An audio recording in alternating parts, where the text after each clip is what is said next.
Hi everyone! The simulation of incidents in flight, so-called SIV from French, is a very important part for the safety of a paraglider pilot. Around the world, there are SIV courses with different teaching progressions and techniques. I've done a lot of research to know how others are doing worldwide. I've questioned and I've experienced. This video represents our main step-by-step teaching process and is not a tutorial for the maneuvers. The evening before the SIV, we check and prepare all the flying kit and do the briefing for the next day. This helps the pilots to digest the information overnight, and with a second layer of briefing in the next morning, the pilots are ready for action. My general progression is balanced for the safety needs of a pilot. First, we need to divide the flying exercises in three categories. Simulation of incidents. That means managing collapses and auto-rotation, which represents basic safety. Piloting. Acquiring the abilities to pilot your glider in all configurations, which means safety. And acrobatics for fun. Big ears. We start with big ears, and I don't mean the normal ears people usually do with the dedicated air risers, because for a lot of gliders actually this doesn't make a big difference in the vertical speed. Big ears is the easiest technique if you messed up and you need to run and descend from a big cloud, or if you are forced to land in a hillside. Minimizing a lot the glider's surface and rising your wing load makes your glider almost non-collapsible and gives you more vertical speed. Pushing the accelerator will give you more horizontal speed to run away. There is this theory that you should collapse one side and then the other one, which I don't agree, unless you want to end up like this guy.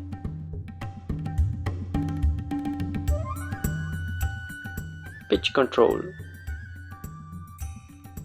Your glider is in a constant moving pendulum, and the pitch is the most often one. It is important to know where to put your hands in each specific moment, what information to look for, and when and how to stop it. We'll find this basic exercise within other maneuvers, but at higher amplitudes. Frontal collapses. We do two types of frontal collapses, a small one and a big one. No brakes in the hand, just collapse and see what happens. This experience allows you to feel and visualize the reactions of the glider without piloting, understanding afterwards the key moments to react in order to stop the collapse. Some paragliders with specific profiles may have in some cases undesired complications that can be solved only with pilot input. That's why it is important to know how your glider may react. Asymmetrical collapses. An experienced pilot is able to anticipate and stop collapses. Doing asymmetrical collapses helps to understand better the glider reactions and is the key line of progression towards the auto-rotation. First thing to do in case of a collapse or not is to be able to fly straight. For asymmetrical collapses, we start with 30 to 40% collapse, controlling the direction and turning 180 degrees on the open side. We do the same exercise on the other side. After, we do the same with 50 to 60% collapse. Then we do again big collapses like 50 to 60%, but we let the glider dive slowly before countering and flying straight again with the collapse. We do it multiple times. The chosen moment to get out will be your instructor's decision, as he wants to see the dive getting bigger and bigger at each exercise.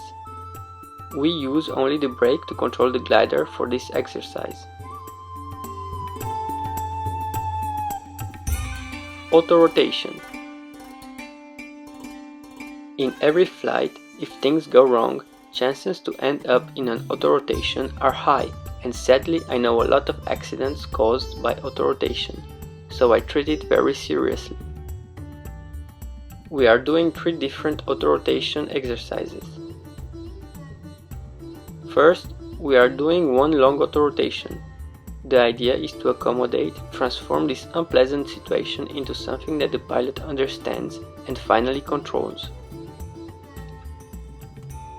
For this, we need time to stay in it and understand that worse it cannot get, so that the mind can process and focus on the visual things. Getting out of it with a progressive brake helps to feel the force and the length of the brake until a reaction occurs. We don't use body weight in order to focus only at one thing at a time.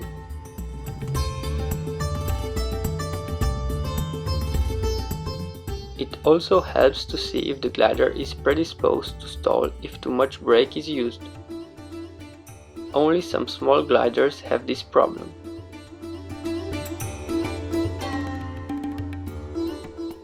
Next exercise is the auto-rotation with predefined direction exit. This exercise helps to confirm that the pilot is able to position himself in space and can react to his benefit, avoiding to fly towards the cliff, for example. Last exercise for the auto-rotation is exiting using the body weight exclusively. Only precise positions of the body weight counter are efficient. Validating these 3 exercises of auto-rotation gives sufficient experience for the pilot to be able to recover from a similar incident, using more or less brake or weight shift, depending on the circumstances. As you can see, we focus on the auto-rotation before doing other exercises, because everything you do with your glider, if you have a collapse, a knot or a cravat, there are high chances that you end up in an auto-rotation.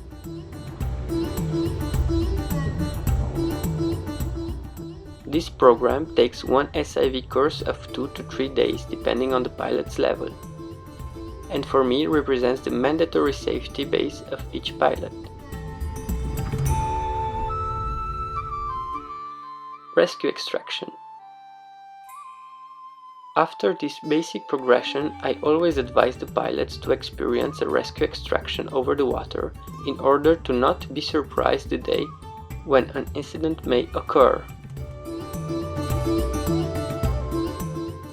Next category is piloting, and represents the abilities to pilot your glider in all configurations. Spiral dive, quick exit. Being already used with the rotation force from the auto-rotation and being able to position yourself in space, the spiral dive will be less uncomfortable. Damped exit can be done also on the pilot's request, but usually a damped exit gone bad ends up into a quick exit. So if you master the quick exit, you can practice safely by your own the damped exit. The exit procedure consists of 3 technical points: countering, compensation, pitch control. We decompose the spiral dive quick exit in 3 exercises in order to reach big amplitudes and predefined exit directions. Spin 90 to 180 degrees. One technique for cleaning the glider of certain cravats and knots is to empty the air from the tip of the wing with 1 or more deep brakes. If the brake is kept on for too long, it can degenerate into a spin. For this, we exercise the spin with front exit between 90 and 180 degrees. That can be also used to avoid someone. In able to enter a spin, we use 3 different entries. Also known as the glider's reset button, Full stall is used as the last option in order to solve a big cravat or some specific knots. We propose 3 categories, each with their own exercises. Full stall, spin to back flight. As the pilot already manages the 90 to 180 degree spin, entering from a spin is the simplest way for the pilot to achieve the back flight. Doing this way, we pass over the drop back part from a classical full stall, and it makes easier and less stressful for the pilot. Full stall 2 times brake.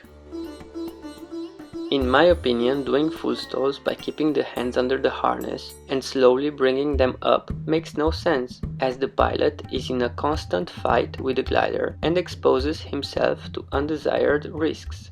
I use full stall with 2 times brake for all type of gliders and pilot level. The technique is just slightly different from glider to glider depending on its aspect ratio. Dynamic full stall. Dynamic full stall is more of an option than a necessity. We use 2 different entries, from pitch and from quick exit spiral.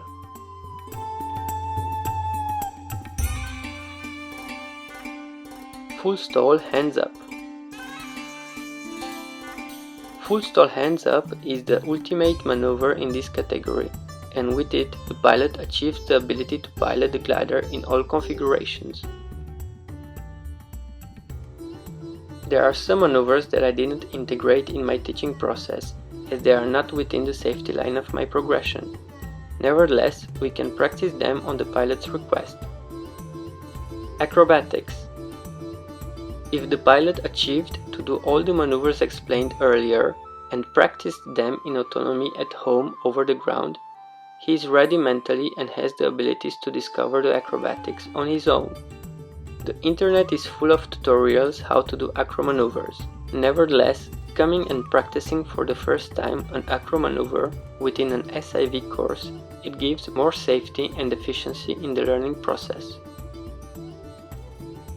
A lot of pilots wish to learn the wingover before going through the safety progression. It's important to understand that the wingover is a complex and dynamic movement which requires a lot of prerequisites and places it in the acrobatics category. After the wingover, the rest of the acrobatic maneuvers are classified in 2 categories: static rotations and dynamic rotations. Within our SIV courses, we use pedagogical videos for the exercises, filmed from the exterior and from the interior. For filming, we use a 4K camera with an optical zoom of 125, enabling us to see small details like the brake pulley even at 1000 meters above the lake. Because of the harness floating problems, for safety reasons of the pilots, we use only Plastimo 275 Newton life jackets, according to the recommendations of the DHV, who realized tests concerning the paragliding life jackets. Of course, our progression is general, and it is adaptable according to the level of each pilot. Stay safe to have fun at each flight.